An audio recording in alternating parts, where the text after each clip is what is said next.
malam ini kami akan melakukan pemeriksaan ya.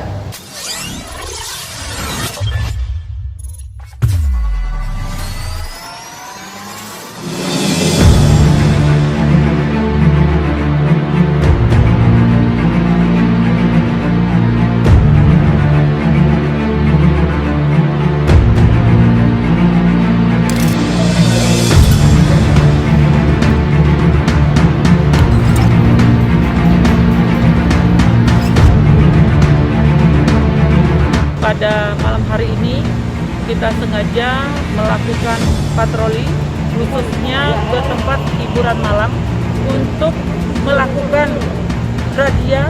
Jangan sampai ada anggota Polri yang masuk ke tempat hiburan malam dan tidak melaksanakan tugas serta tidak disertai dengan sprint.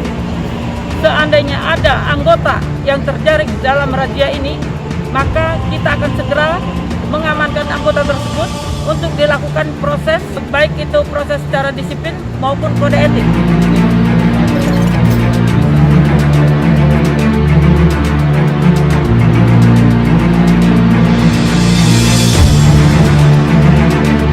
Tadi berdasarkan kegiatan yang kita lakukan dan kita sisir di tempat hiburan yang ada, ternyata tidak ada anggota Polri yang berada di tempat hiburan. Artinya pesan daripada pimpinan itu sudah sampai kepada anggota Polri.